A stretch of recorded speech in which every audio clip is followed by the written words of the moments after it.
falsa a inspiração do pintor. Eu não creio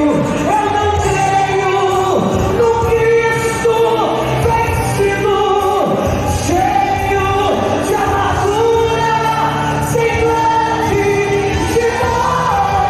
Eu creio no Cristo. Ele tem rosto alegre.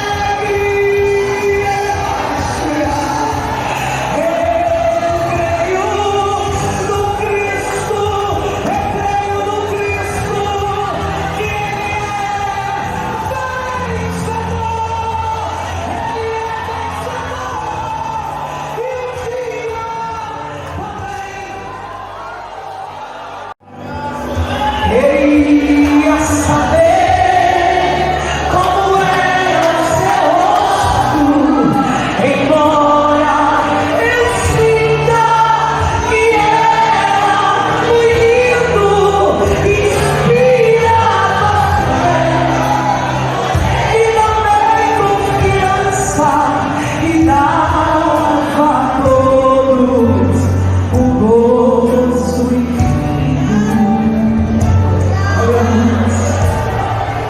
e ao ver as gravuras dos quadros pintados daquilo que dizem ser o meu Senhor,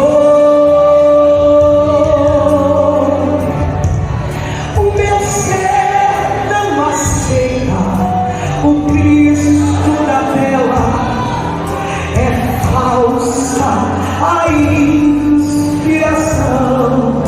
do pintor. Eu não creio no Cristo vencido, cheio de amargura, sem gratidão. Eu creio no Cristo. Ele tem rosto alegre.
tendo dado graças, o partiu e disse: tomai e comei. Isto é o meu corpo que é partido por vós, fazei isso em memória de mim. Semelhantemente, também depois de cear, tomou um cálice, dizendo: este cálice é o Novo Testamento no meu sangue, fazei isso todas as vezes que beberdes em memória de mim. Porque todas as vezes que comerdes este pão e beberdes este cálice, anunciais a morte do Senhor até que venha. Portanto, qualquer que comer este pão ou beber o cálice do Senhor indignamente, será culpado do corpo e do sangue do Senhor. Examine-se, pois, o homem a si mesmo, e assim coma deste pão e beba deste cálice. Porque o que come e bebe indignamente, come e bebe para a sua própria condenação, não discernindo o corpo do Senhor. Por causa disto, há entre vós muitos fracos e doentes, e muitos que dormem. Porque se nós nos julgássemos a nós mesmos, não seríamos julgados.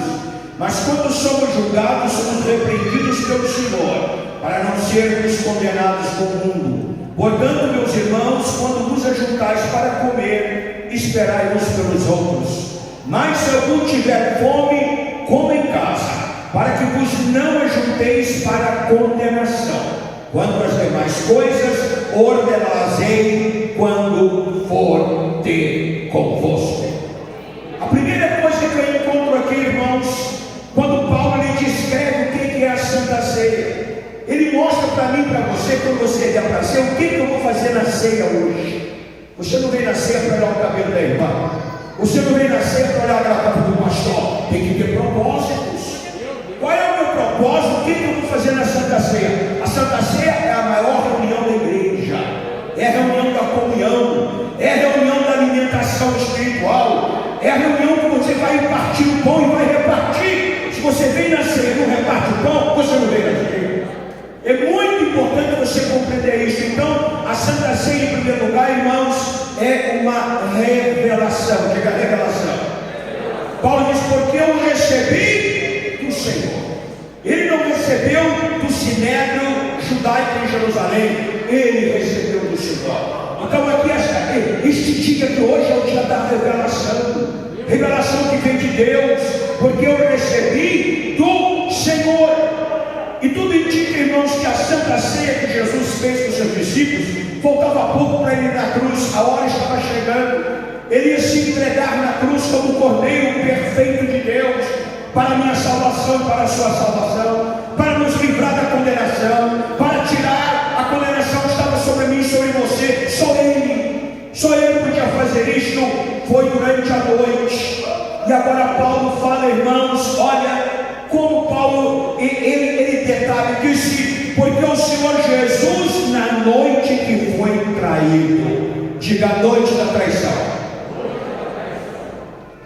Você já experimentou alguma traição? Alguém já te traiu? Alguém já traiu você? O que a gente sente, irmão, quando eu já fui traído? Eu sei o que é, o pastor Euclides sabe o que é isso. A noite da traição, Jesus era para estar revoltado, Jesus era para pegar um revólver, dar um tiro na cabeça do traidor. Ele sabia quem era o traidor. Mas a Bíblia diz: na noite que Jesus foi traído, quando o marido ou a mulher trai o outro, quando o empregado trai o patrão empregado, quando uma pessoa que era muito amiga sua, eu e minha esposa estávamos assistindo um programa sobre o aeroporto, e ali uma mulher que estava com droga disse: a minha melhor amiga do mundo, mandou levar uma mala para ela, a mala está cheia de droga. Ela foi para a prisão, 5 anos na prisão. Você sabe o que é a dor de uma traição? Eu me lembro de uma ocasião que eu sofri uma traição, fiquei uma semana sem dormir, uma semana chorando, porque a dor da traição. Mas a Paulo diz que na noite que Jesus foi traído, ele não reclamou da traição, irmão. Ele não se vingou, ele não xingou, ele não matou, ele tomou o pão. Na noite que foi traído, diz a Bíblia, né? O Senhor Jesus Cristo, ele tomou o pão. Então na noite da traição, ele disse: eu vou mudar essa noite. Não vai ser a noite da traição, vai ser a noite da alimentação, vai ser a noite da gratidão, vai ser a noite da adoração. É isso que você tem que fazer. Quando alguém pisa em você, quando alguém solta um fake news aí, querendo acabar com você, com a tua família, com o teu ministério, né? Nessa noite, meu irmão, levante o pão da comunhão, levante o pão da graça. Então, na noite da traição, diz a Bíblia, porque o Senhor Jesus, na noite da traição, tomou o pão. Então ele disse: esta noite vai ser a noite da gratidão, e tendo dado graças. Irmão, você tem que vir para a Santa Ceia para agradecer a Deus. Você tem que vir na Santa Ceia para dizer: Senhor, eu te agradeço pela salvação da minha alma. Senhor, eu te agradeço pelo sangue que o Senhor meteu no Calvário. Senhor, eu te agradeço pela vida. Na noite da traição, é a noite da gratidão. Louvado e bendito seja o santo e poderoso nome do Senhor. Mas na noite da traição, irmão, diz o Senhor, é a noite da doação, diz a palavra aqui, né? Na noite que foi traído, tomou o pão e, tendo dado graças, o partiu e disse. Na noite da traição, você vem para Santa Ceia, irmão, para agradecer a Deus. Mas não é somente para agradecer, é para doar também. Você tem que partir o pão e doar. Jesus partiu o pão e deu. Hoje Jesus vai distribuir o pão para você. Hoje Jesus vai dar aquela bênção que está esperando. Ele parte o pão.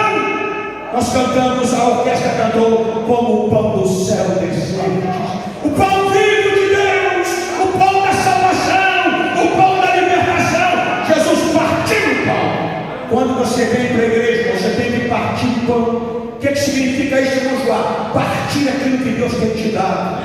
Você parte o pão. Quando a gente assenta na mesa, todo mundo come do mesmo pão. Você parte e reparte. Você dá e recebe. A próxima Santa Ceia, venha repartir alguma coisa, venha doar alguma coisa. Tanta gente carente na igreja, irmãs viúva, às vezes irmãos que precisa comprar uma receita médica. O que você está fazendo, meu irmão? Santa Ceia é a noite, é o dia de repartir, partir o pão e repartir com doação. Que coisa extraordinária, que coisa maravilhosa. Repartir. Jesus disse: eu fui traído, mas eu não quero falar da minha traição, eu quero falar de doação, eu quero falar de repartir, eu quero falar de doar alguma coisa. Isso é Santa Ceia. Santa Ceia não é para ficar olhando os irmãos, não. O que eu vou doar na Santa Ceia?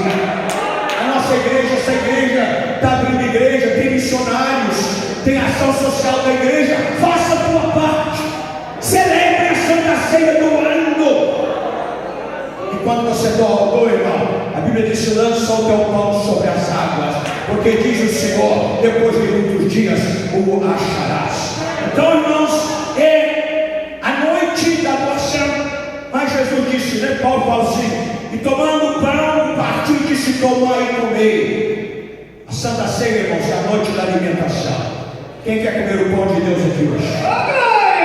Tomai e comei. Jesus disse: eu preparei uma comida. Nosso irmão estava ministrando, eu fui alimentado. Pode estar ministrando aqui. É o pão vivo que desceu do céu. Jesus disse: as minhas palavras são espírito e vida. Vida. A palavra de Deus ressuscita gente morta espiritualmente. Então Jesus disse: tomai e comei. Você precisa receber o alimento do céu nesta noite. Receber o pão de Jesus. E, irmãos, Jesus não somente dá o pão, Ele é o próprio pão. Oh, que coisa maravilhosa. Então receber o pão de Jesus é receber a Jesus. Como sumo sacerdote, Ele ofereceu o sacrifício. O sacerdote pregava o sacrifício e oferecia. Mas com Jesus foi diferente. Porque Jesus, Ele era o sacerdote, mas Ele era também a oferta. Que milagre extraordinário. Jesus disse: eu vou ministrar o sacerdócio, mas eu sou a oferta. Irmão, você tem que ser a oferta para Deus. Você tem, eu falei na igreja hoje, as irmãs cantaram tão lindo, mas não é só cantar. Você tem que dizer: eu não somente canto, eu sou a oferta. Eu quero abençoar o meu irmão, eu quero abençoar o grupo das irmãs, eu quero abençoar a escola dominical. Então, irmãos, é a noite da alimentação. Jesus disse: vai ser a noite da alimentação. A noite da traição, Ele fez a noite da gratidão. Agradeceu a Deus. Ele fez a noite da doação e a noite da alimentação. Nós tínhamos nos Estados Unidos um médico americano, 80 anos de idade. Todo ano ele vai na África e fica 2 meses na África fazendo um trabalho de missões no Zimbábue. É um grande médico famoso da América,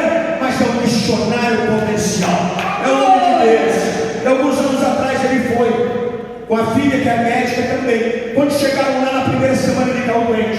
Caiu doente, irmão. E aí a menina, a filha dele, procurou os médicos. E o médico disseram: ele vai morrer. É doença terminal, não adianta fazer tratamento. Aí a menina disse: já que o papai vai morrer, eu vou levá-lo para a América. Vou levar ele para morrer na terra dele. E os médicos disseram: não leva, porque o avião, a altura, né? Não, ele não vai resistir. Ele disse: não, eu vou levar. Ela preparou, colocou o pai no avião. E depois que ela colocou o pai no avião, ela entrou no banheiro do avião. E ali dobrou os joelhos, Simão caiu e disse: Senhor, meu pai ama tanto esse africano. Todo ano papai vem aqui, fica 60 dias. Agora meu pai está morrendo. Jesus, tem misericórdia. E aí, meus irmãos, né? Ela estava ali orando e clamando ao Senhor quando ela desmaiou. Ela desmaiou dentro do avião, ali no banheiro, né?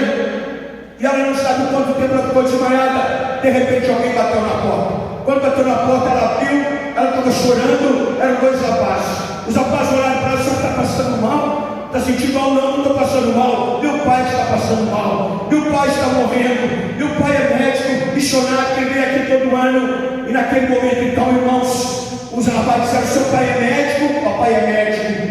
E você? Eu também sou médica. Aqueles dois rapazes falaram: nós também somos médicos. Meu amigo, eu quero dizer para você o seguinte: aí dentro do avião tem mais 191 médicos mexicanos. Nós viemos aqui na América, na África, para fazer uma missão.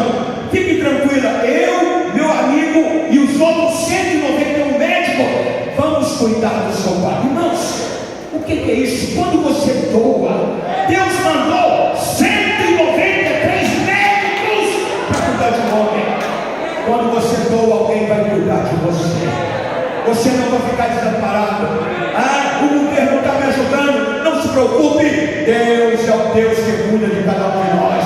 Louvado seja o santo nome do Senhor. Então a noite da traição é a noite da alimentação, mas é também a noite da comunhão. Daqui a pouco vamos tomar o pão, que representa o corpo santo de Jesus, e tomar o vinho, que representa o sangue inocente, puro e remidor do Senhor Jesus. Então, comunhão. O que mais a igreja precisa hoje é de comunhão. Nós estamos muito separados, nós estamos muito divididos, nós somos muito individualistas.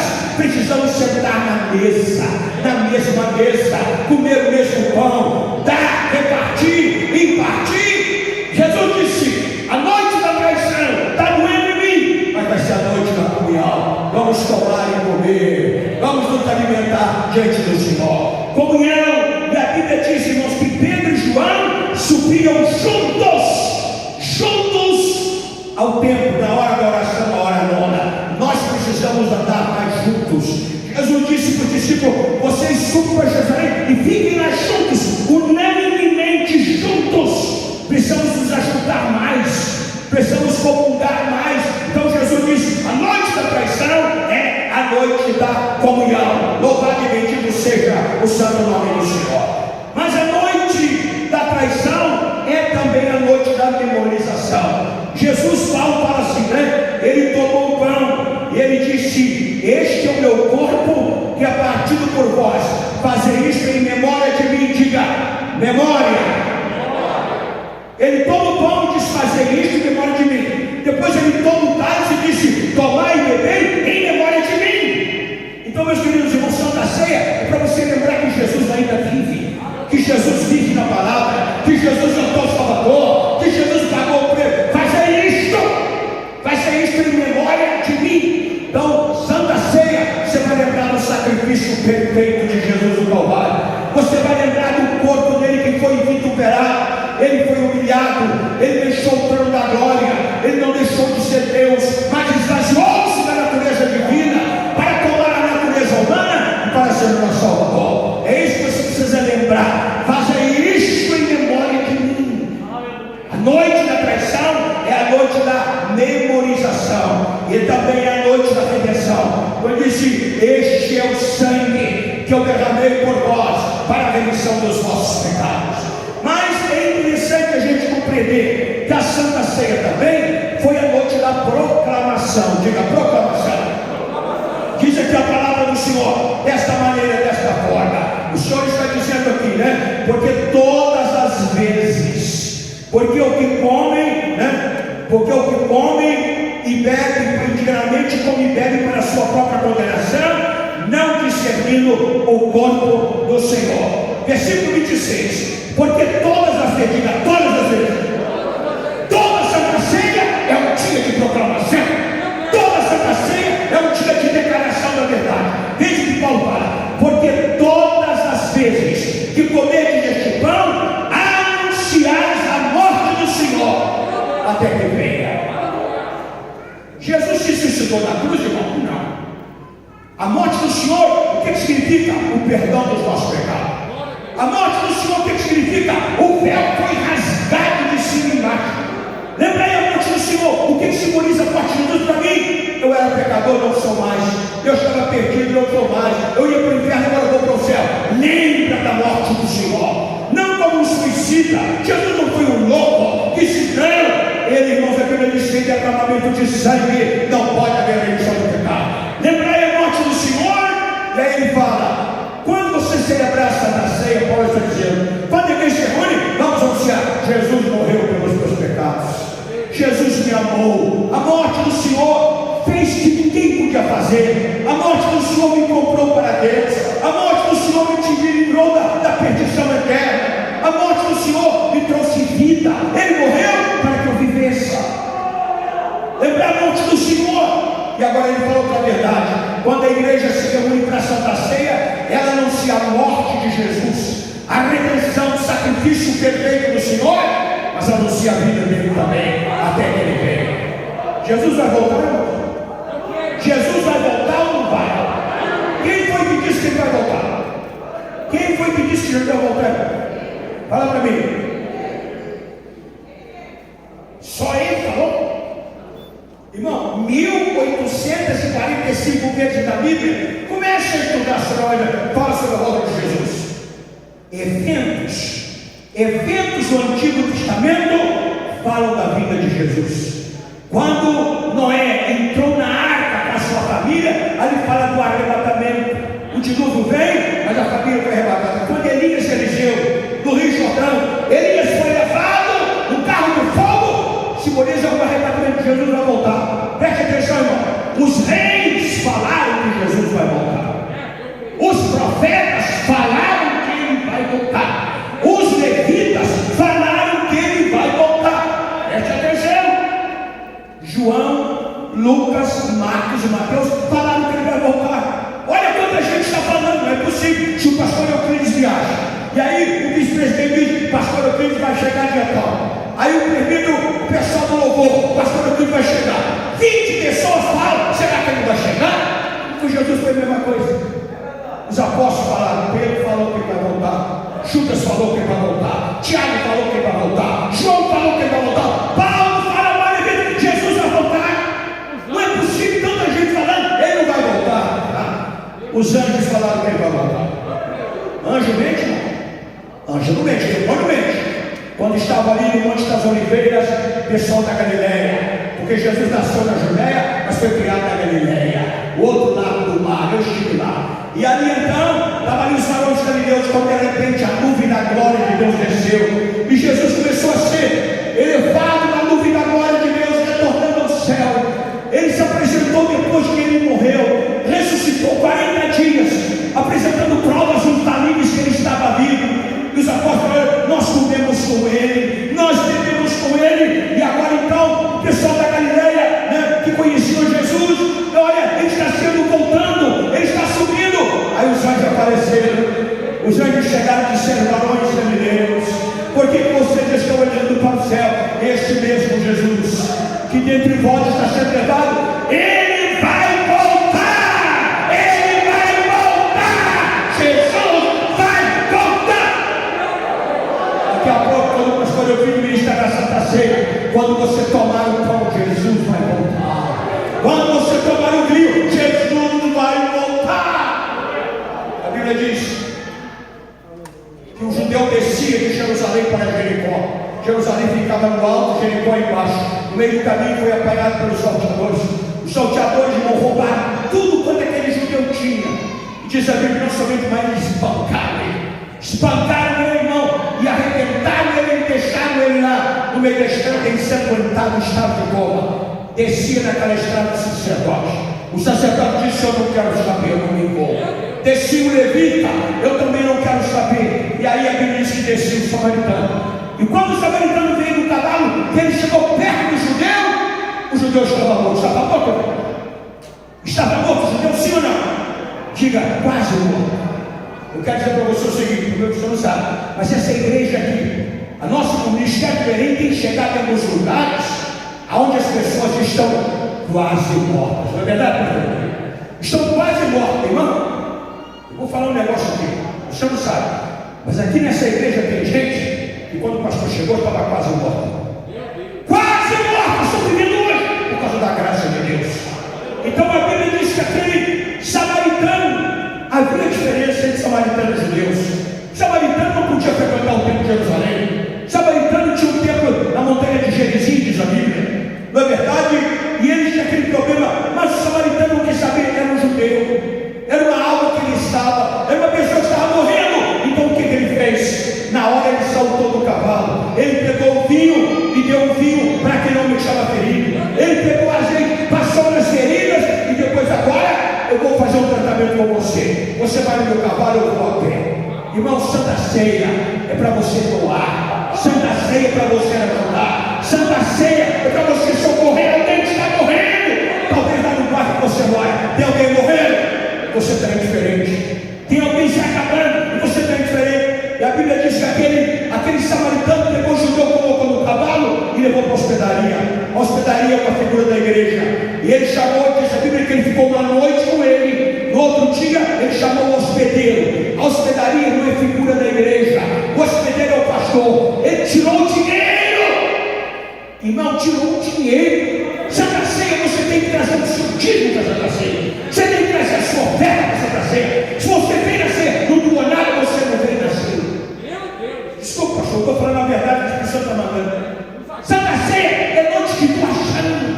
É compartilhar, é partir o pão, é repartir, é alimentar quem está com fome. E aí então, ele chamou o hospedeiro e disse: cuida dele. Eu estou pagando esse dinheiro por ele, cuida dele. E quando eu voltar, quando ele falou quando eu voltar, irmão, o judeu que ali estava morto disse: ele vai voltar.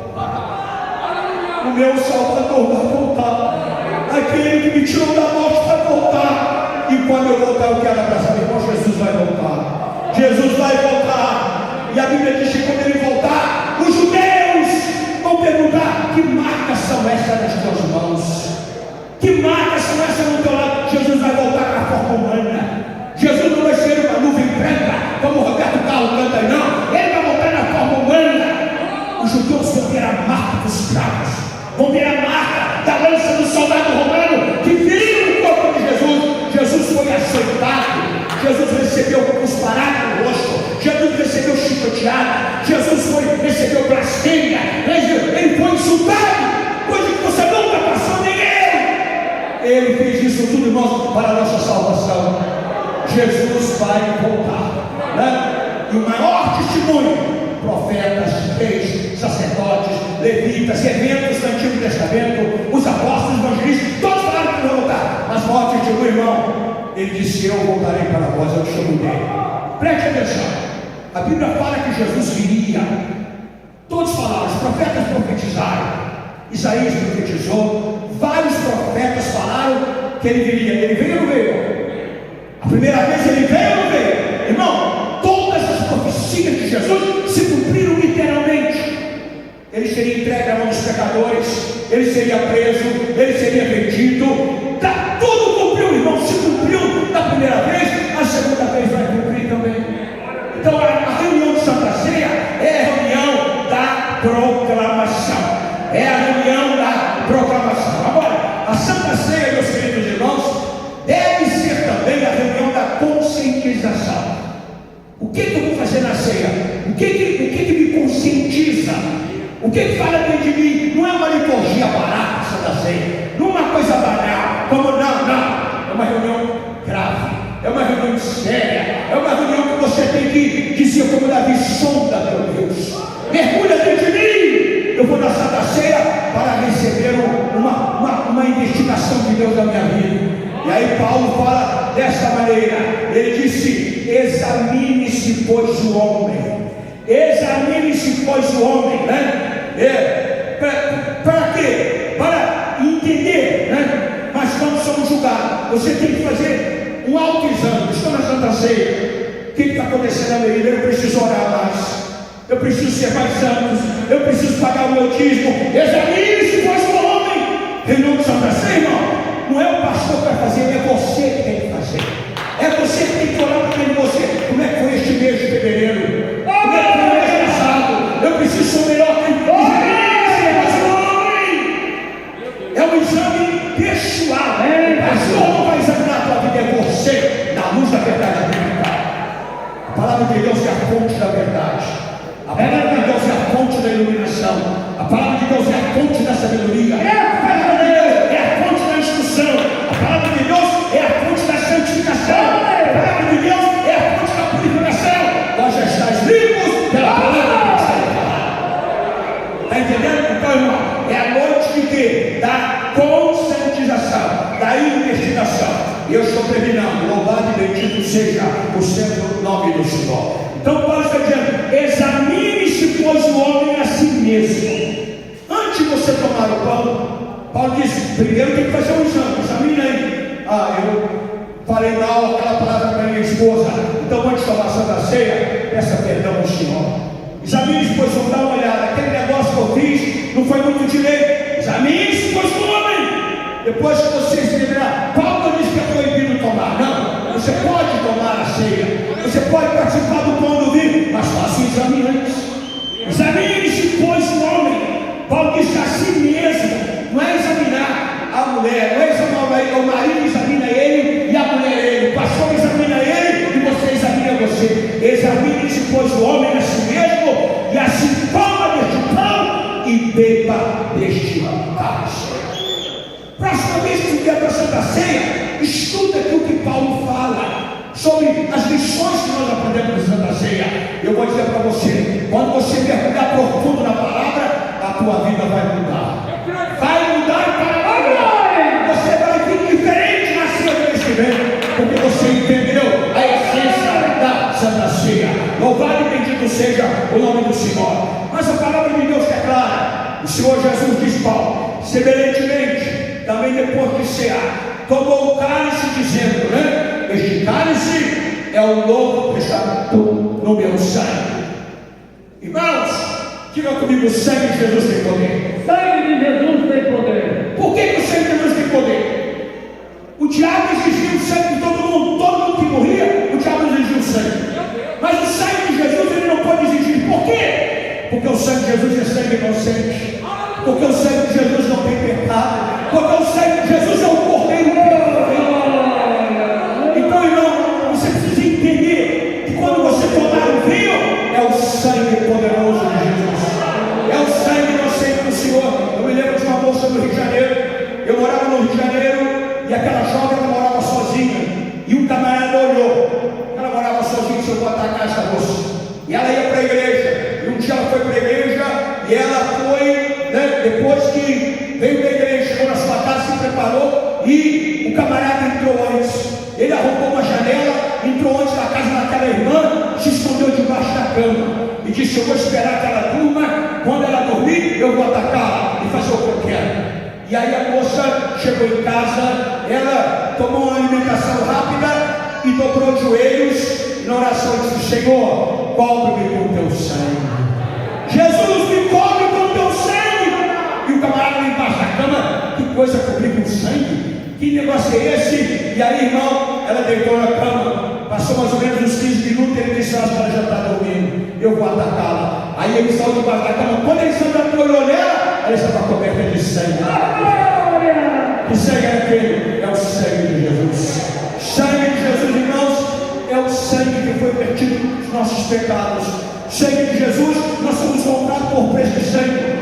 Então não vai adiantar no céu. Eu, europeu, e ele, japonês, Marco, russo, não vai adiantar no céu.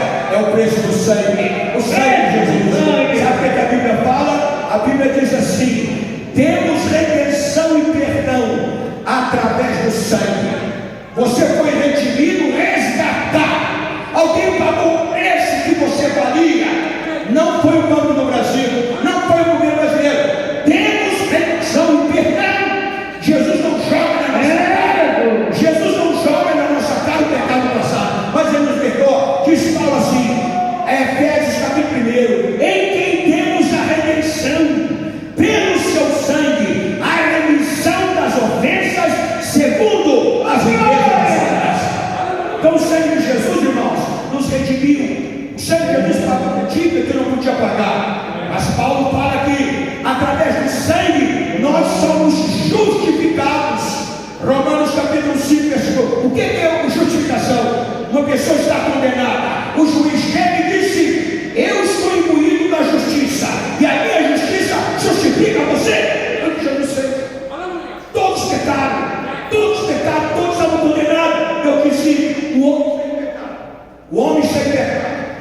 Deus é justo. Pecou, tem gente que pensa, pastor, eu pequei, eu vou pedir perdão na igreja. Você pede perdão na igreja, te perdoa, mas a punição do pecado vem. Tem gente que pensa que o perdão da igreja vai justificar você da falta. Não, Deus te perdoa para a salvação, mas a punição do pecado vem, porque Deus é justo. Quando Davi chegou para Natan, que Natan falou do pecado dele, né? E ele pequei contra o Senhor, tudo bem, tu não vai morrer, mas a punição do pecado vem. Irmão, é muito sério isso aí. Tem gente que está utilizando a graça de Deus, em nome da graça está praticando licenciosidade, em nome da graça está praticando pecado, está com duas mulheres, com dois maridos, e rouba, e mente, faz coisa errada. Essa não é a graça de Deus, não! Essa não é a graça barata, essa não é a graça banal, não! Deus te perdoa, mas Deus não passa a punição do pecado. Preste atenção, o sangue justifica, diz Paulo. Logo mais, muito mais agora, tendo sido justificados pelo seu sangue, seremos por ele salvos da ira. Oh, é o sangue de Jesus que tirou a condenação que estava imposta a mim, a condenação que estava imposta a você. O sangue nos justificou, mas o sangue também nos santifica, irmãos. Nós somos santificados através do sangue. Hebreus capítulo 10, versículo 10. E por isso também Jesus, para santificar o povo, pelo seu próprio sangue, padeceu fora da terra. Santificação, crente é santificação. A salvação tira você do mundo, a santificação tira o mundo de você.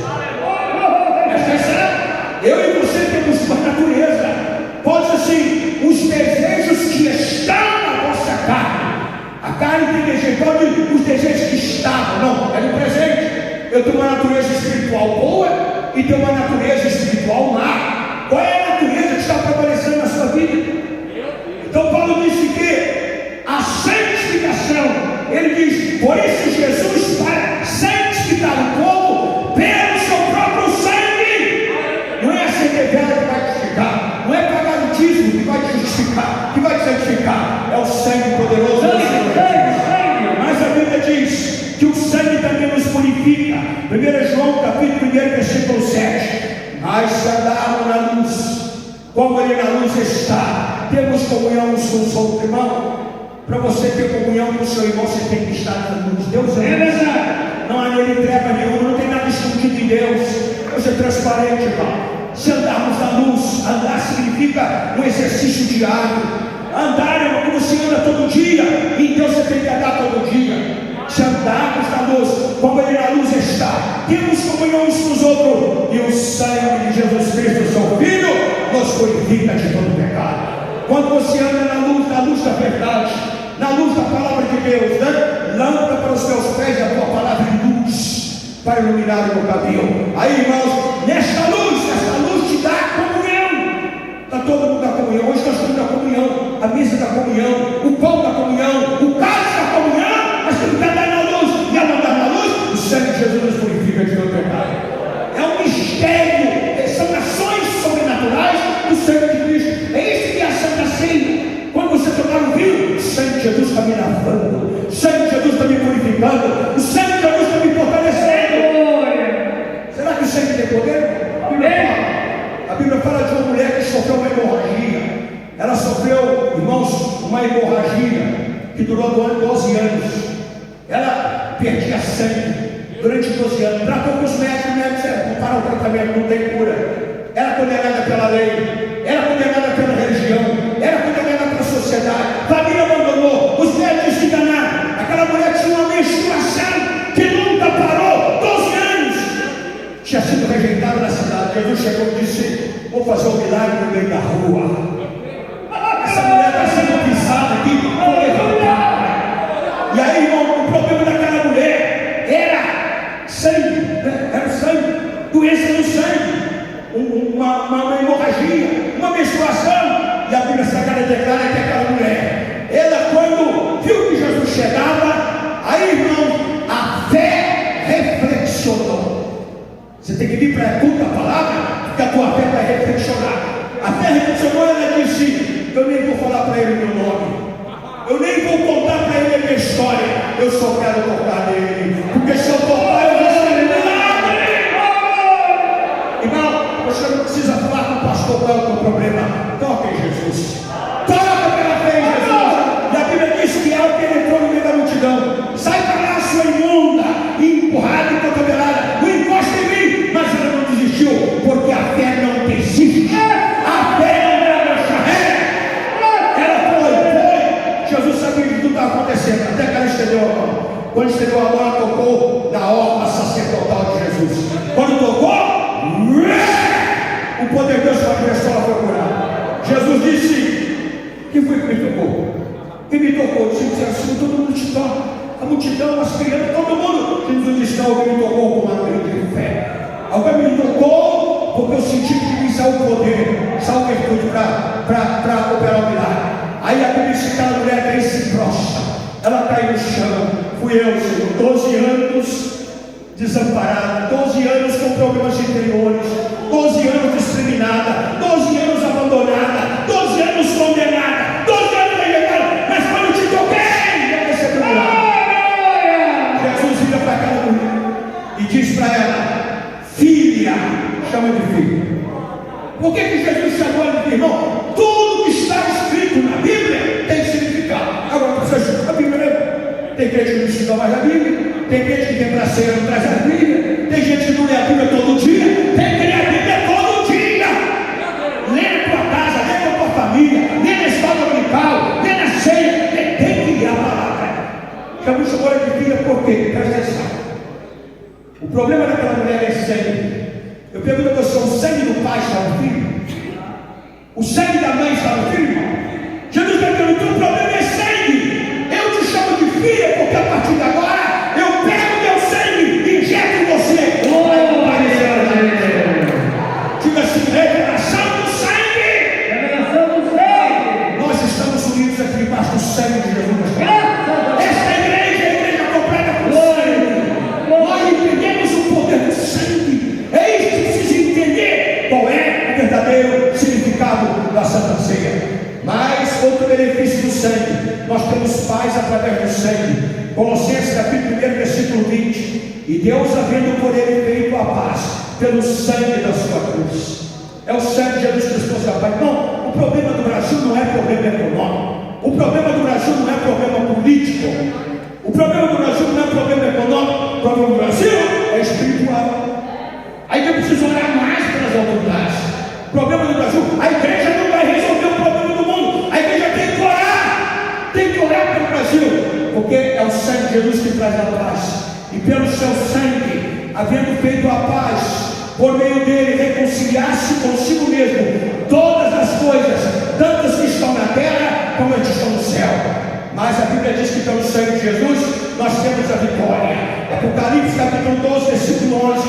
E eles o venceram pelo sangue do Cordeiro, pela palavra do seu testemunho, e não amaram as suas próprias vidas até a morte. Mas a Bíblia diz também que eu e você fomos comprados pelo sangue. Apocalipse 5 e 9. E cantava um novo cântico dizendo: digno és de tomar o livro e de abrir os seus selos, porque foste morto. Jesus morreu. Jesus não teve uma alucinação. Jesus não teve um canto. Jesus morreu realmente. O Cordeiro morreu. Quando ele estava ali na cruz, o que ele disse? It's finished. Está consumado. Na sua mão entrega meu espírito. Jesus morreu e foste morto, e com o teu sangue, João escreveu, compraste para Deus homens de toda a tribo. As tribos de Israel foram compradas pelo sangue de Jesus, de toda a língua, de todos os povos e nações. Mas o sangue de Jesus também é o sangue que nos lava. E da parte de Jesus Cristo, que é a fiel testemunha, o primogênito dentre os mortos e o príncipe dos reis da terra, aquele que nos amou e em seu sangue nos lavou os nossos pecados. Oh, irmão, que verdade extraordinária! O sangue de Jesus não somente te comprou, te justificou, te deu a paz, te purifica, mas o sangue de Jesus te lava. Na Santa Ceia, o sangue de Jesus vai lavar aqui, vai lavar as nossas almas. Maravilhosa. Agora, preste atenção: só pelo sangue de Jesus nós podemos entrar na presença de Deus. Hebreus 10 e 9. Tendo, pois, irmãos, ousadia para entrar no santuário pelo sangue de Jesus. O sangue de Jesus nos garante a entrada.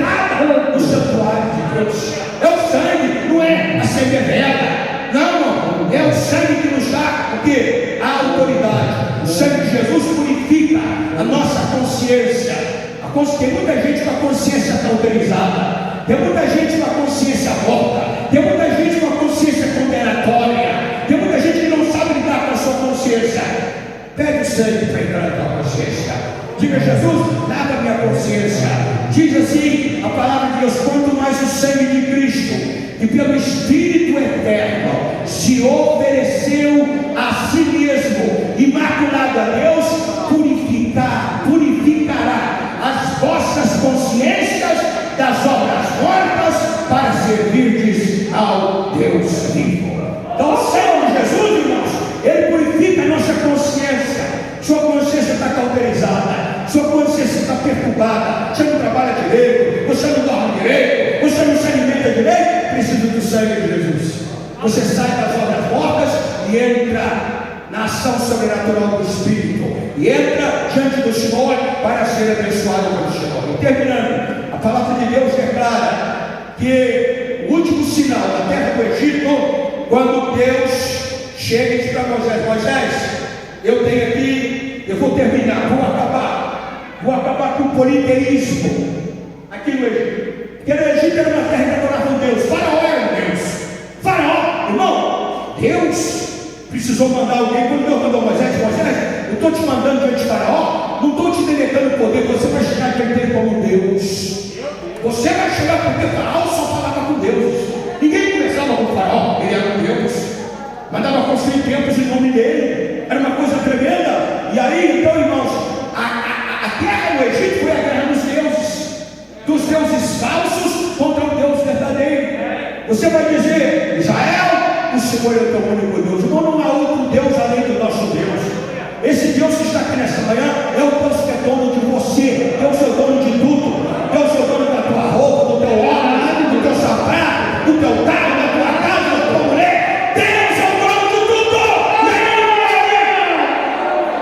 E aí, eu disse: eu vou mandar a praga, a morte dos primogênitos.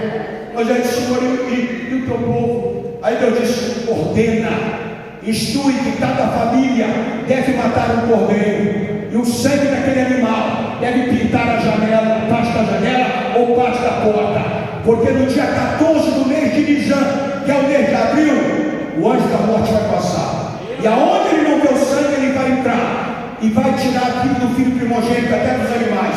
E a Bíblia diz que os israelitas obedeceram à voz de Deus, mataram o animal, pintaram a janela, pintaram as portas, e à meia-noite o anjo da morte chegou, e ele entrava na casa onde não tinha o sangue. Agora preste atenção nesta verdade, e aí eu termino. Se na terra do Egito o anjo da morte respeitou o sangue de um pobre animal indefeso, muito mais Satanás tem que respeitar o sangue de Jesus, que foi perdido. O diabo, os demônios, o inferno, a morte, as trevas, tem que respeitar. E nós estamos debaixo do sangue de Jesus nesta manhã. Amém, irmãos? Cante comigo. Deus não rejeita a oração. Oração é alimento. Nunca vi um justo sem resposta ou ficar sofrendo. Basta somente esperar o que Deus irá fazer quando Ele é a hora de vencer. Cante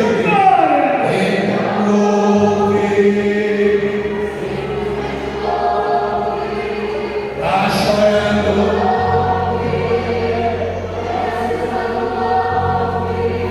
não importa, louve, teu louvor invade o céu. Deus vai na frente, abrindo caminho, quebrando correntes, tirando o espinho, ordenará o trânsito a contigo lutar. Ele abre a porta para ninguém fechar, ele trabalha, caminha contigo de noite e de dia, ele as suas mãos, a bênção chegou.